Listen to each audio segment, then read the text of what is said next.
Namaste, my dear brothers and sisters. The love and blessings of the Mother and Sri Aurobindo to all of you from Sri Aurobindo Ashram, Delhi branch. Today we shall talk about the way the muscles move. We've already seen how the muscles work, but then the muscle being able to contract with the help of a message coming from the spinal cord is not all that there is about it. There is a lot more that goes into the way we actually use our muscles. And just to sort of give a little basic idea, I'll first go to the whiteboard and then we switch over to the PowerPoint.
By now, you're all very familiar with this diagram, this cross section of the spinal cord. And within that, the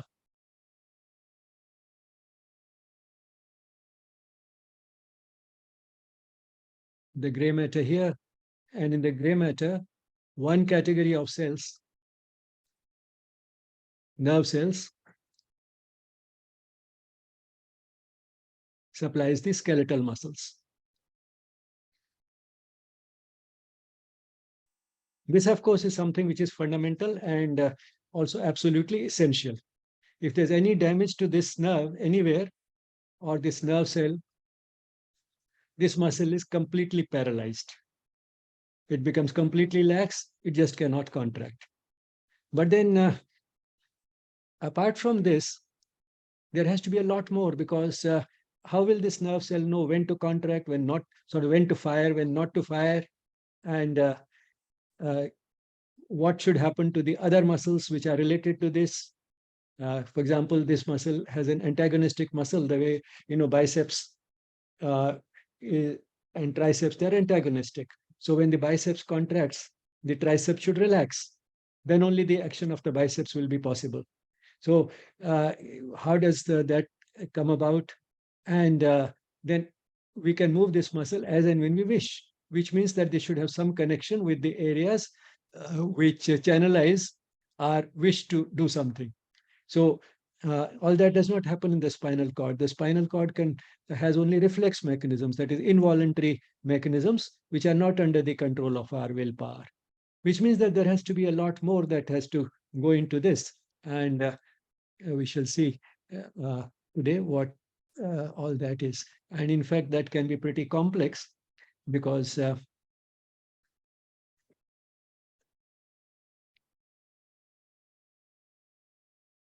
here is the spinal cord. And this nerve cell, which represents all those cells which supply skeletal muscles.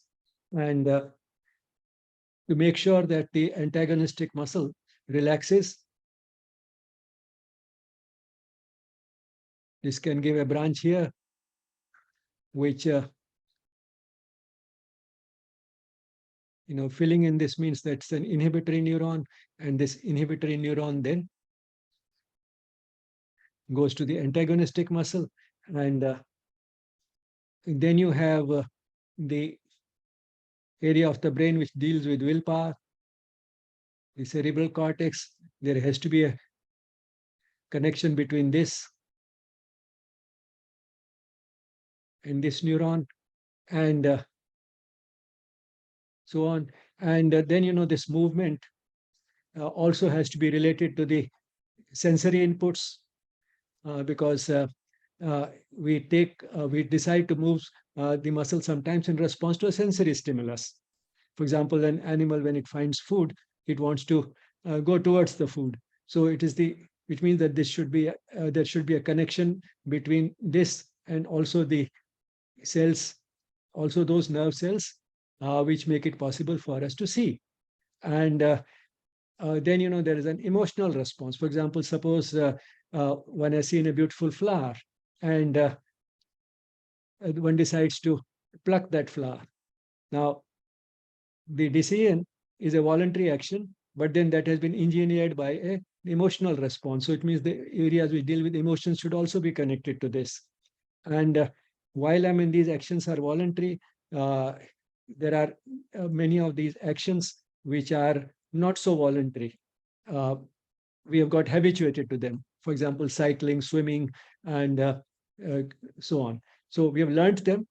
To start with, they were voluntary, but now they become more or less involuntary. So for that, there has to be another mechanism, which means that there has to be another area which deals with this type of functions, and that somehow has to get also connected to this mechanism of contracting the muscle, which means that there is a large amount of regulation involved here in the control of this nerve cell, which eventually leads to contraction or relaxation of a muscle. So with this little background, let's now switch to the PowerPoint.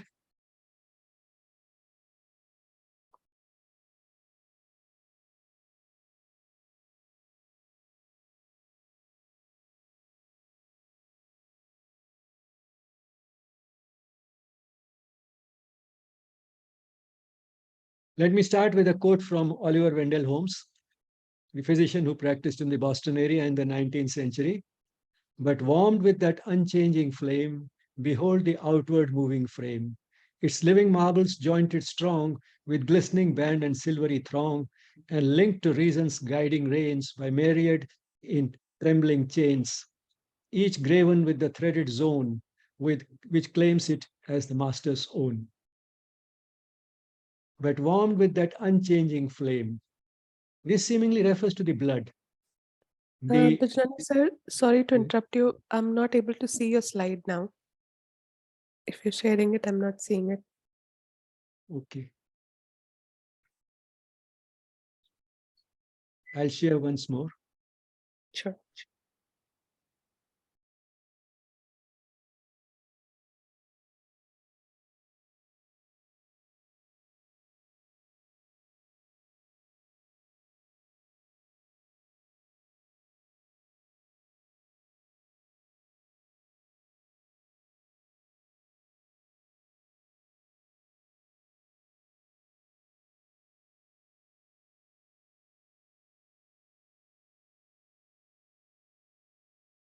Can you see it now? Yes. Yeah.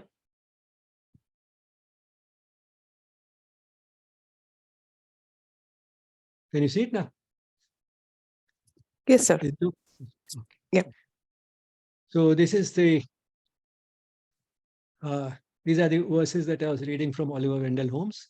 But warmed with that unchanging flame, this seemingly refers to the blood.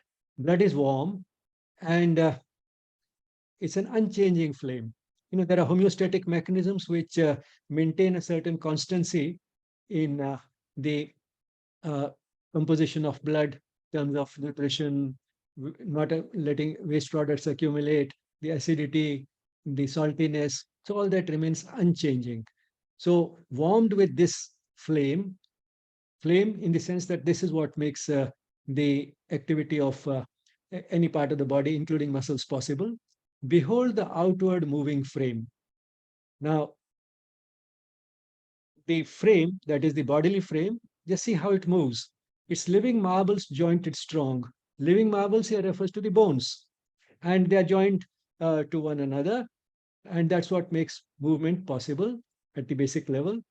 Its living marbles jointed strong with glistening band and silvery throng. Glistening bands and silvery throng, referring to the tendons and the ligaments and so on, with glistening band and silvery throng, and linked to reason's guiding reins.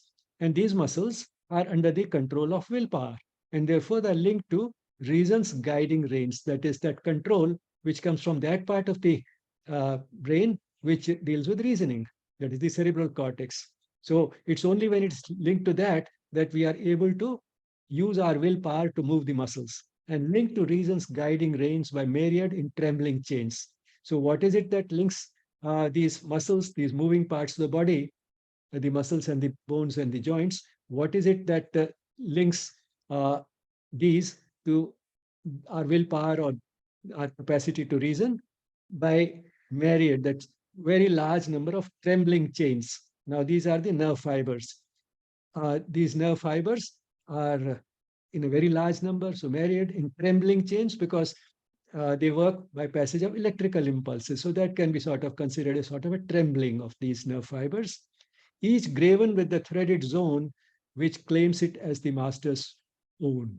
So each nerve fiber, on each nerve fiber is engraved a message, and each nerve fiber considers that message as the master's own, that this is the person to whom this body belongs, to whom I belong, and this is what the master has willed. And each thinks that, yes, I am the one who's carrying the message, which is the master's own. So beautiful way of sort of looking at it, that you are the master, you've decided to do something, and then in these trembling chains carry that message to those parts of the body which move. And here he has talked mainly about the bones and the muscles and the tendons and so on, which together move the outward, which move the frame, the outward visible frame of the person. So, but warmed with that unchanging flame, behold the outward moving frame, its living marbles jointed strong, with glistening band and silvery throng, and linked to reason's guiding reins by myriad in trembling chains, each graven with the threaded zone which claims it as the master's own.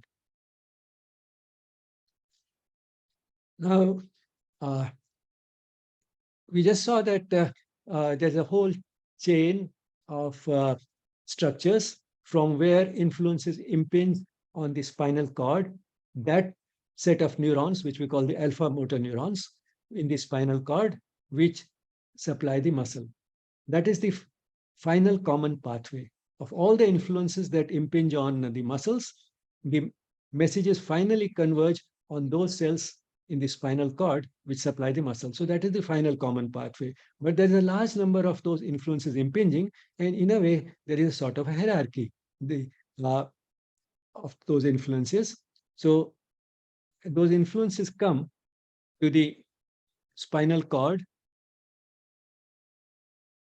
from the brainstem, which is this part, the thalamus and the pons and so on. And this is the thalamus here, and the cerebral cortex, that is that part which deals with the conscious activities with thinking and reasoning and so on.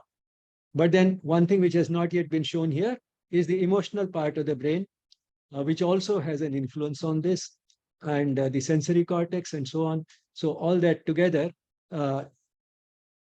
all that is integrated together, and that is what finally leads to a certain type of influence on certain muscles in the muscles through the cells in the spinal cord which supply those muscles. But then don't forget two more structures, the cerebellum and the basal ganglia, which also have an important role, although they are not fitting into this hierarchy, but then they also have a very important role to play. So all these are some of the major participants which determine what will happen in the spinal cord.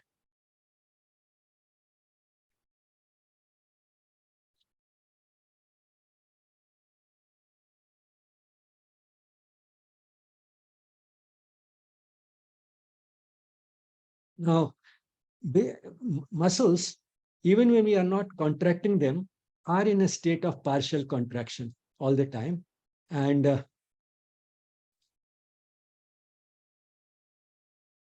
that is what we call muscle tone.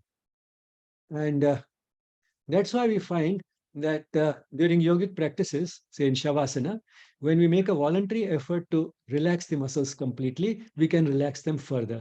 And here is the electromyographic evidence of that. This shows the muscle activity. So you find that as the muscle contracts more strongly, this activity gets bigger. There's more electrical activity. But even at rest, when the person is apparently doing nothing with the muscles from where this recording is being made, still there is some activity. And this is because there is a muscle tone, which means that the partial or weak contraction is always there. And it's in a practice like Shavasana or any other relaxation practice of this type, where one can make a willful effort to totally relax those muscles. And then we find that this activity disappears. The EMG or the electromyographic activity becomes totally silent.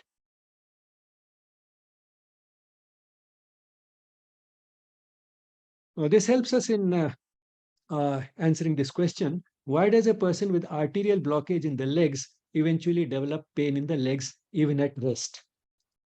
We are more familiar with the arterial blockage in those arteries which supply the heart, the coronary arteries. But this is a generalized process. Arterial blockage is a generalized process and can affect other parts of the body also.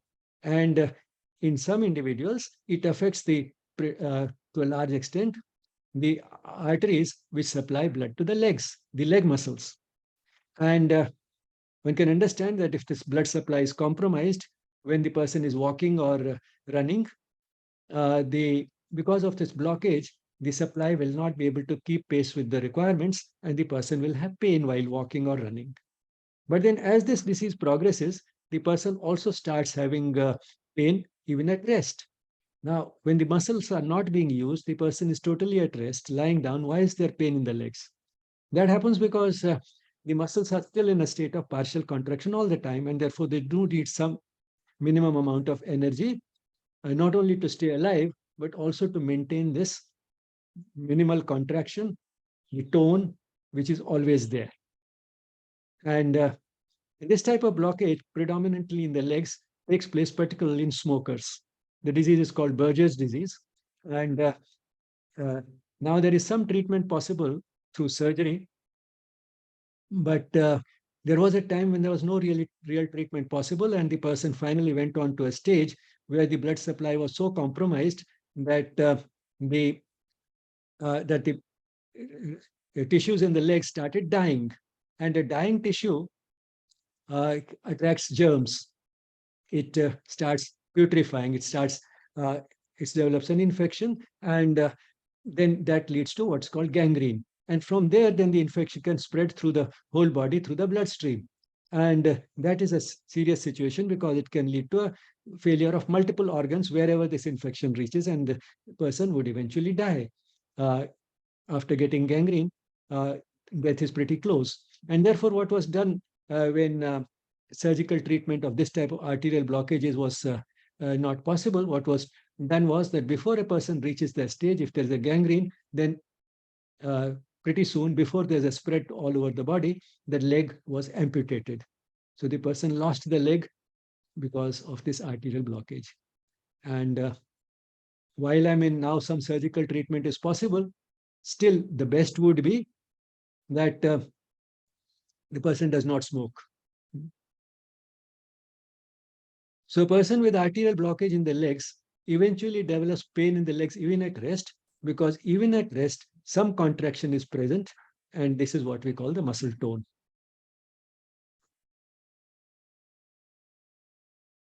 Now, while the nerve supply to the muscles comes from the spinal cord, that is the final common pathway, the reflexes that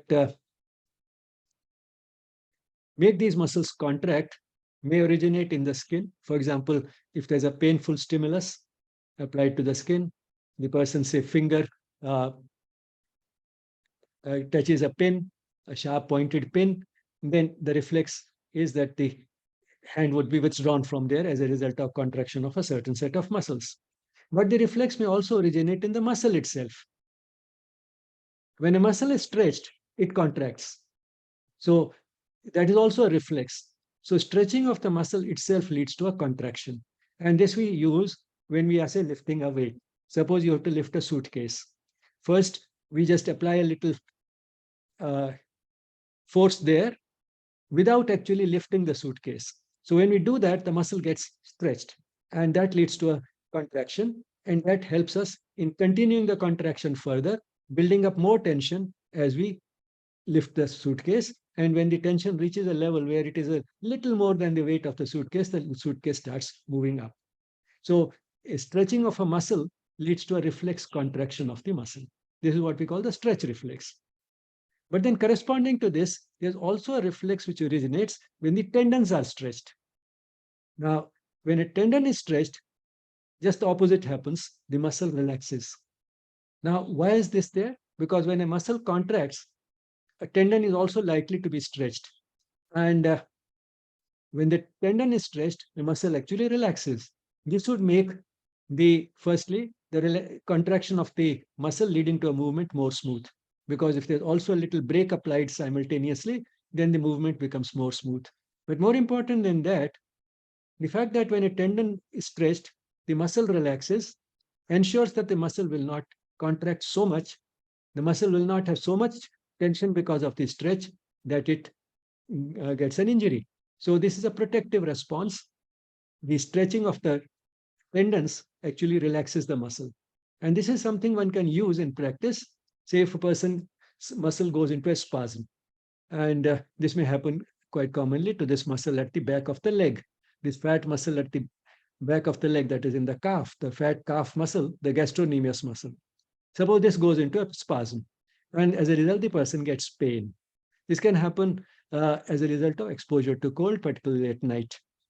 So if the person's leg has been exposed to a little cold at night and this muscle has gone to a spasm and the person notes in the morning that this muscle is paining, then of course applying a little warmth will reverse the situation. But before that, some instant relief can come by pulling on this tendon. So instead of trying to pull on the muscle or massage the muscle, what one can do is to pull on this tendon. You know, this has a long tendon which goes right up to the heel. Now this tendon, which is very prominent, goes right up to the heel. If you pull that, you'll find that pulling that tendon a bit will relax the muscle, and sometimes the spasm goes away. Immediately, there'll be an immediate relief of the pain. So this has an application also. The stretching of the muscle leads to a contraction, whereas stretching the tendon leads to relaxation.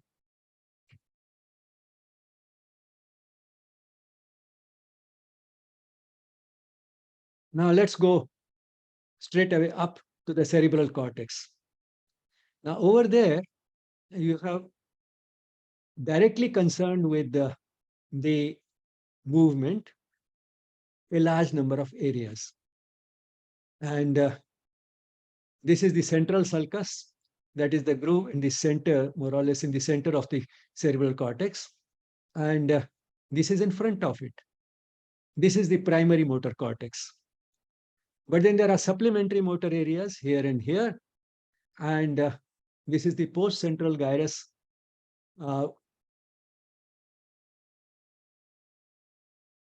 which is the sensory cortex. This we had seen that is behind the central sulcus.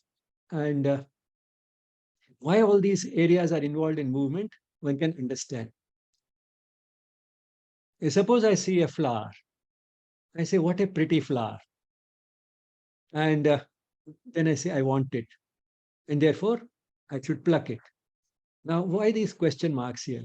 These question marks indicate that black box about which science doesn't understand much.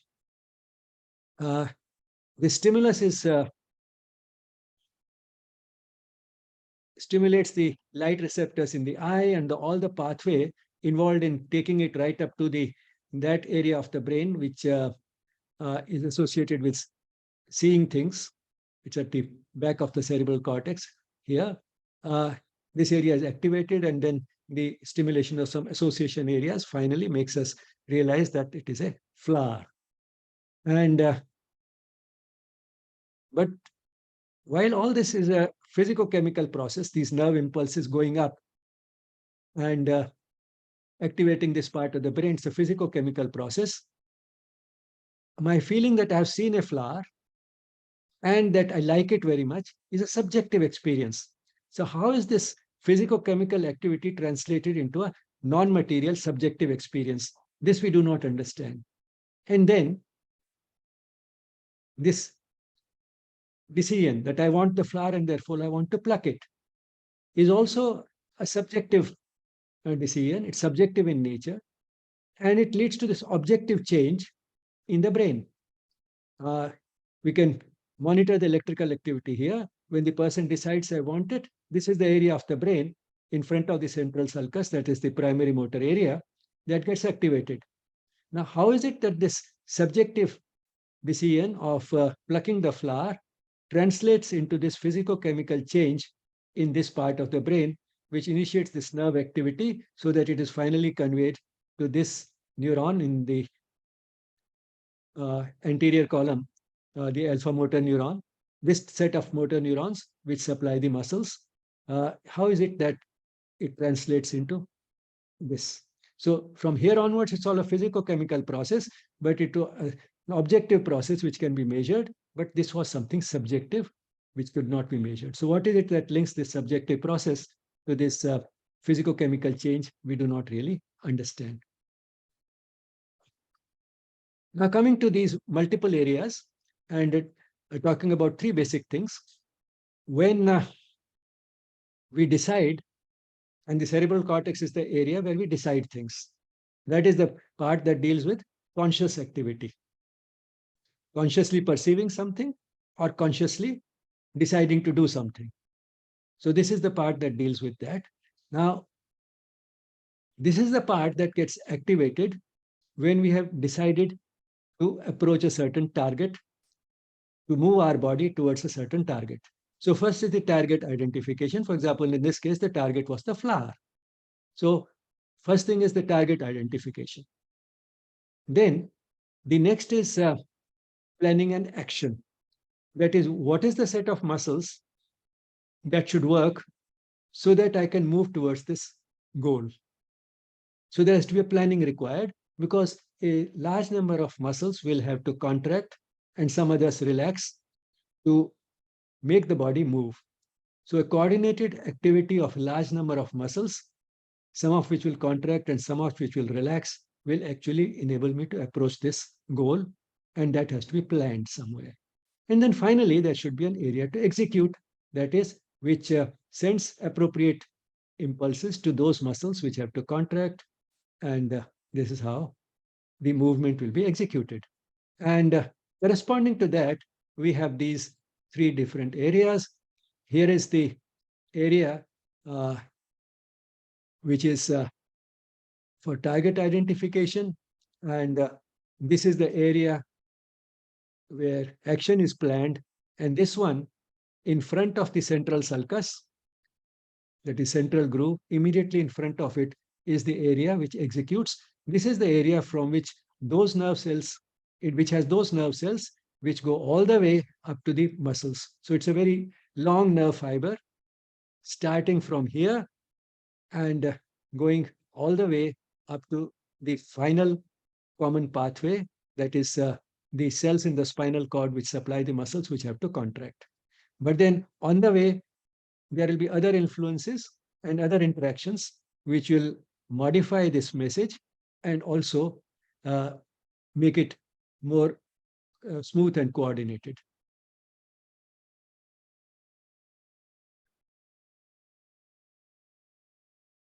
So this shows you in a colorful sort of picture the precentral gyrus. This is the central sulcus, and this is in front of its precentral. Here, the brain has been kept the other way as compared to here. Here, the back side was on this side, and the front was on this side.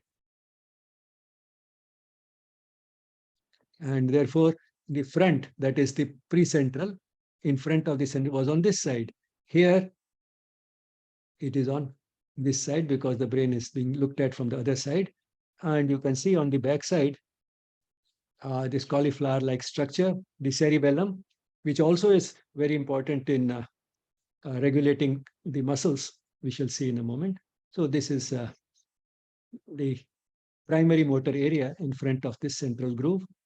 And once again, as in case of the sensory area, there is a representation of the body here, which means stimulation, if we electrically stimulate, as Penfield, the neurosurgeon, did, if we stimulate a certain part of this, then it's a specific part of the body that moves, which means there's a representation of the whole body in this area. And as in the case of the sensory cortex, here also uh, the right side is represented on the left side and the left on the right side. And secondly, the representation is upside down, feet up and head down. So this is the motor homunculus. So feet over here and the face over here. And as in the case of the sensory cortex, here also the area dedicated to a particular part depends upon how fine the movements there are. So the fingers, particularly the thumb, which are capable of very fine movement, they get a very large representation, whereas the feet and the legs get much less. And then the face, where delicate movements of muscles, which lead to our expression, which reflect what is going on in the mind through the contraction and relaxation of a large number of muscles in the face, those muscles get a much better representation. The eye movements are also very fine. They get a good representation. So the representation in the primary motor area depends upon the how fine the movements are in that part of the body. Further, all motor areas which we talked about, the one concerned with the target identification, the one concerned with the planning, and the one concerned with actual execution, they are naturally interconnected with one another. They are also interconnected with the sensory areas, because it is on the basis of sensory information that we often decide to move our muscles in a certain way, like seeing the flower and deciding to pluck it. So seeing is a sensory function. And with regions concerned with emotions. I like the flower, I love it, and therefore that again is an emotional response, and that has to be communicated to the motor areas, to the areas which deal with controlling the voluntary muscles. So they're interconnected. In fact, as we go along, you'll see that almost every part of the brain is interconnected with every other part. And it's the richness of these connections that ensures coordinated activity of the nervous system. So we have seen the hierarchy from the cerebral cortex downwards up to the spinal cord. And it may now appear that, well, the story is over, because we decide to pluck something, we decide to do something, we decide to walk somewhere, we decide to lift something up, and we find that that's possible through the circuitry that we have discussed. But that is still not over. There is still a lot more to it, which is necessary. And what we'll now see is what is that the cerebellum does and what is it that the basal ganglia do. So first the cerebellum, which is towards the backside, seemingly separate but connected with the rest of the brain, this cauliflower-like structure, the cerebellum. Let's see what that does and how that contributes to the muscle activity. Firstly, the cerebellum helps in giving us balance in a particular posture. And in a way, the most difficult posture is the standing posture, because on such a small base, we stand erect.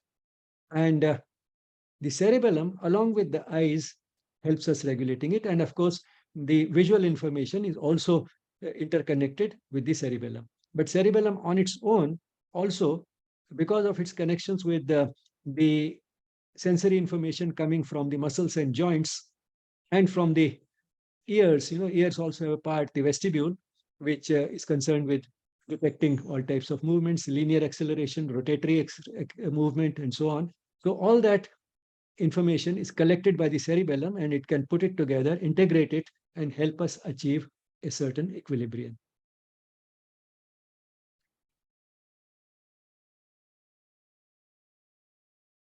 Now, here you can see Harshita she is doing what's called an ankle stretch breathing. That is standing on the toes and stretching her whole body, taking the hands up. Now, this is a posture in which our ability to uh, find balance in a posture is being challenged. It's just the toes on which she is standing completely erect. And therefore, when we start this posture, the instructions given are keep the eyes open, because the cerebellum plus the eyes both are important. All the visual information, because visual information going to the cerebellum also helps the cerebellum do this. And a young healthy person like her may be able to close the eyes and still do it, because the cerebellum is also getting inputs from the muscles and joints and from the ears, etc. And therefore, the person can do it with the eyes closed also. But it does help if the eyes are also open. And that's why the person is told to keep the eyes open and to fix the gaze at a point immediately in front of her. And then it becomes very easy to be able to do it. The difference becomes obvious if a person has a disease affecting the cerebellum. Such a person using only visual information also may be able to do it. But if you ask this person to close the eyes, then the person starts swaying and may fall, because the person was depending purely on the visual information for maintaining this type of a posture. The second thing that the cerebellum does is to coordinate the activity of different muscles involved in an action. And this becomes obvious again if a person has a disease of the cerebellum. Then we find that the person's movements are not well coordinated, and to compensate for this lack of coordination, the person may walk on a broad sort of support, which means the person tends to keep his feet a little wide apart while walking.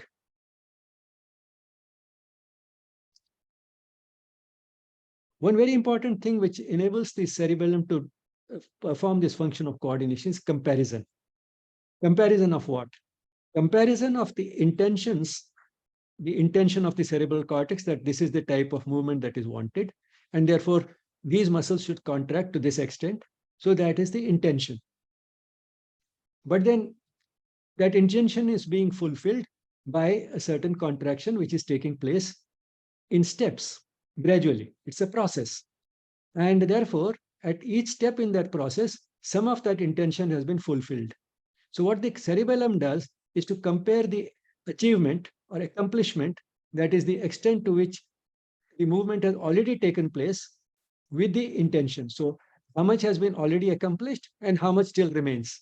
The two are compared. So this comparison between the intention of the person and the actual accomplishment is used by the cerebellum to slow down the activity of certain muscles, to initiate the activity of a new set of muscles, and so on. So it is this comparison. And you can also see that this comparison will yield different results during this entire process, because we are not talking of a stationary situation.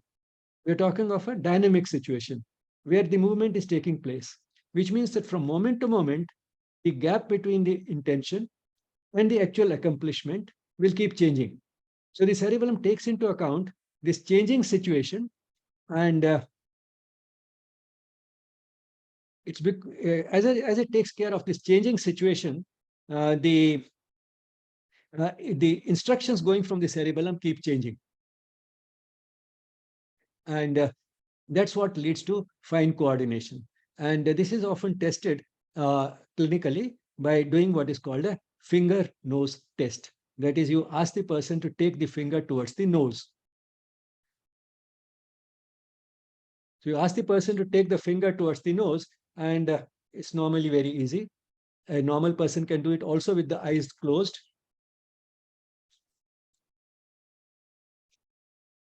Because the cerebellum alone is enough to guide us.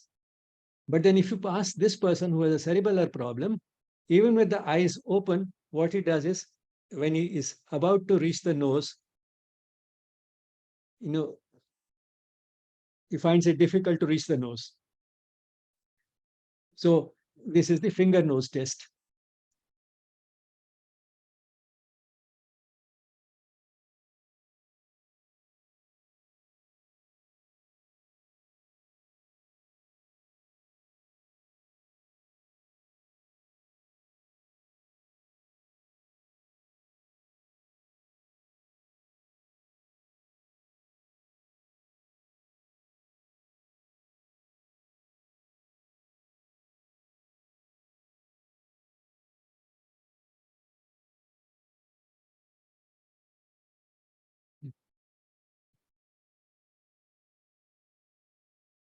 This is where we were. So the comparison. So you can see the importance of comparing this. Yet another thing that the cerebellum does is to spare the cerebral cortex from routine activity, because then the cerebral cortex can uh, use its capacities for more creative, innovative, new types of things. Uh, and this comes in, say when a child learns walking, initially the child has to apply all its attention to the act of walking, and still the child stumbles and falls. But once somebody has learned walking, then without thinking, the person can just go on walking and doing anything else. So the person can walk and talk, the person can do just about anything while walking.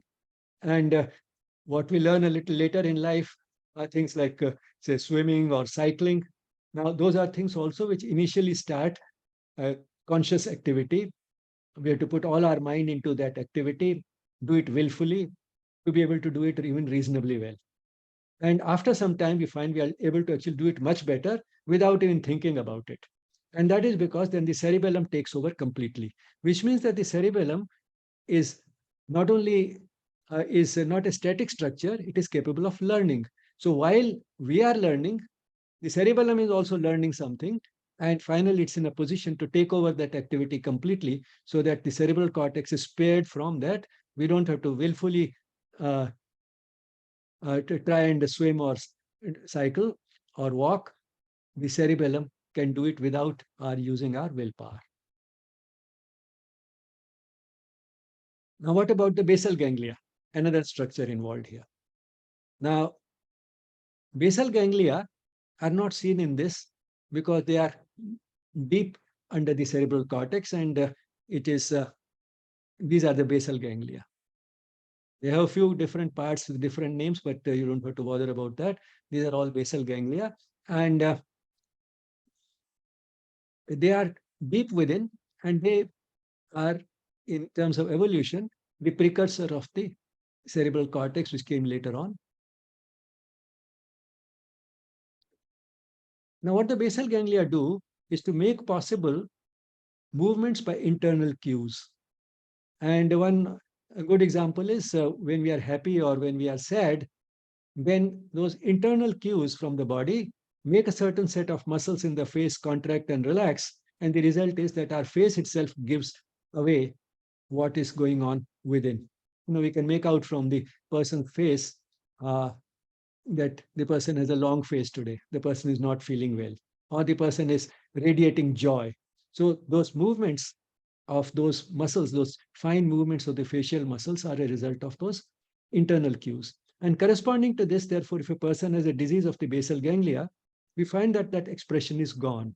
The person's face looks exactly the same all the time, like that of a mask. The mask doesn't change any expression, it is a fixed expression. So that's why we say that the person has a basal ganglia, has a mask-like face. Another important function associated with the basal ganglia is geographical memory. We've gone to a certain place and somehow we remember how to go there again. Now, this geographical memory varies a lot from individual to individual. And therefore, some people say that my sense of geography is very poor. Even if I've been to a place 10 times, still I forget how I went there, and somebody has to guide me. I have to use, say, the GPS again to be able to get there properly. Or I have to ask somebody. Interestingly, most people who take to driving naturally have a very good geographical memory. And therefore, once they have gone to some place, even after years, they remember exactly how they reached there. Among the animals, one set of animals which have a wonderful geographical memory are the birds. Migratory birds travel very long distances without losing their way. And that's because they have an inbuilt good geographical memory. And is corresponding to this, we have very large basal ganglia. Proportional to the size of their brain, their basal ganglia of these birds which fly long distances are very big. When a person has a disease of the basal ganglia, that's a degeneration of the basal ganglia, which may be age related, and the person gets what's called Parkinson's disease. It's called Parkinson's disease because this was described for the first time on the basis of observations of a few of his patients by Dr. James Parkinson, a British physician uh, who described this in the year 1817 in a long series of essays on the shaking palsy, as he called it. And this is the first page of the first chapter, in which he says involuntary uh, tremulous motions with lessened muscular power in parts not in action, and even when supported, with a propensity to bend the trunk forwards and to pass from a walking to a running pace, the senses and intellect being uninjured. So this is sort of an introduction summing up the type of symptoms that he had observed in these patients. Now let's have a look at some of these symptoms properly. This Parkinson's disease. And you can see this person is bent forwards. And as he walks in small, rapid steps. And because of these rapid steps, it seems as if the person is running rather than walking. So running comes more naturally to this person, small, rapid steps, and being bent forward, it seems as if the person is all the time trying to catch his center of gravity. And then tremors at rest. This person has tremors of the muscles at rest. But then when the person actually starts making a movement to do something, the tremor disappears. In contrast, in case of the cerebellum, there are no tremors at rest. But when the person tries to approach a particular target, then when the person is near that target, then the tremors start. Then the person starts. So that's the difference between these two types of tremors in the muscles. Here the person has tremors at rest. And the cause of this Parkinson's disease is degeneration of those pathways in the basal ganglia which employ dopamine as a neurotransmitter. They convey messages from one neuron to the next, from one nerve cell to the next, using this chemical called dopamine. And when this pathway degenerates, the person gets Parkinson's disease. And the treatment is to give a substance very similar to dopamine, L-DOPA. So this is going to the root of the problem in a way, and therefore this has helped a lot in the treatment of Parkinson's disease. So we can see that being able to move about normally is itself a blessing, and we should never forget that, how complicated the whole process is. And if we are able to do it properly, should always thank the divine for that blessing. The anatomical pictures in this presentation were mostly taken from Tortora and Grabowski's Principles of Anatomy and Physiology. Gratitude to the Mother and Sri Aurobindo for making these sessions possible. And thank you all for being there.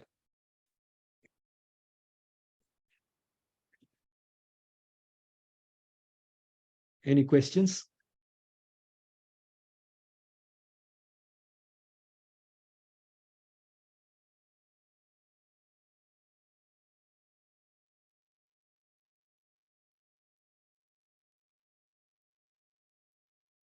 Thank you, Dr. Bijlani. I have a small question. Can you hear me? Yes, yes, I can. Yeah. Is there a way we can improve our sense of direction apart from, driving? Like some of us, like me, terrible.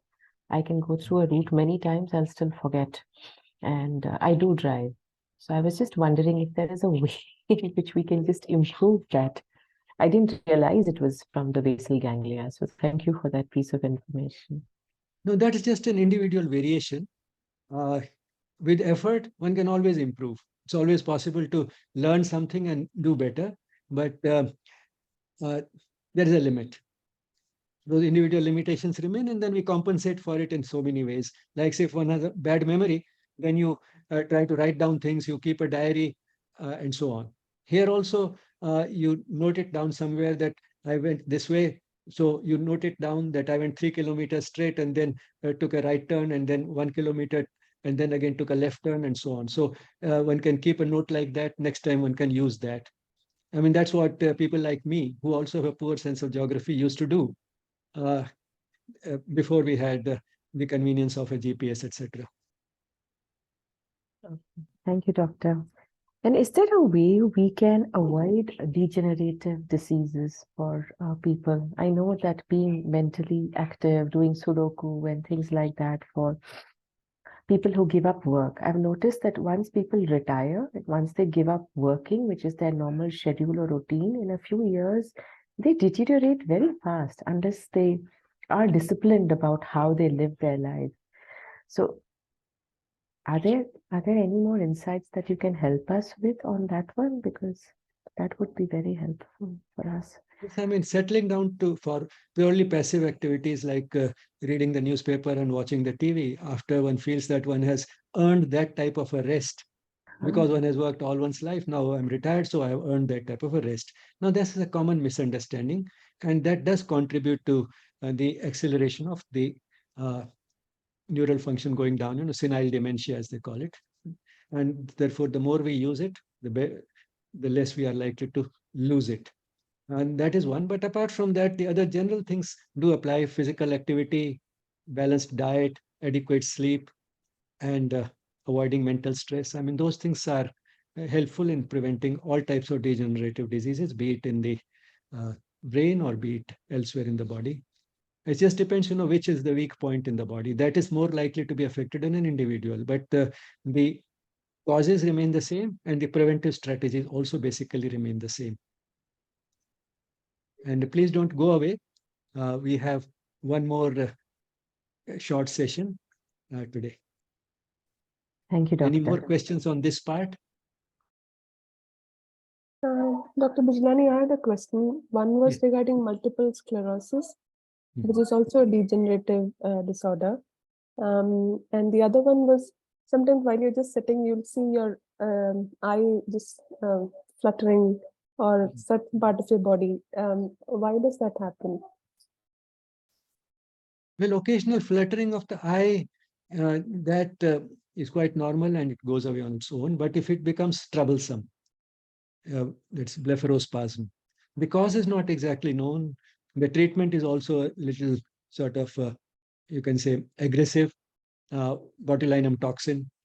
But that does help quite a bit. About the other question about multiple sclerosis, yes, it's a degenerative disease, and one doesn't know the entire cause, but alcoholism might contribute to it.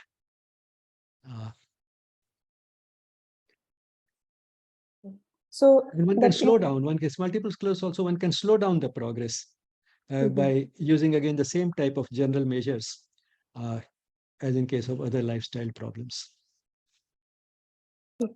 And I mean, I always used to think that involuntary fluttering of the eyes or somewhere other part of your body, it is probably a glitch in some between the communication between your brain and the nervous system. I mean, is that probably due to a glitch somewhere? Well, I mean, if there's a fluttering of the muscles anywhere, be it the eyes or elsewhere, it just means that the nerve cells which are supplying those muscles, they are firing a little excessively, not sufficiently controlled, sometimes firing sort of what we say spontaneously at a rapid rate. So as it happens in epilepsy also, epilepsy is the similar thing on a much larger scale. So why that happens exactly, one doesn't know. But sometimes it can be the result of a partial injury, because before a nerve cell dies, it actually becomes more irritable and starts firing on its own. So it can be the result of a partial injury. But then occasionally it's happening in the eyes particularly, is without any such significance or sort of, it doesn't indicate any disease. And that's why you might have heard of that type of a common sort of belief also, that if the eye on one side flutters, that indicates good luck, and on the other side it indicates bad luck. But I mean, those are just sort of ways perhaps also of distracting the person from the activity, like hiccups. Hiccup is also something like a fluttering of the diaphragm. Right. Thank you. I mean, these things can occasionally go wrong and may not have much significance. What we have to be grateful for is that with such complicated processes, something goes wrong so rarely. That is what is more impressive.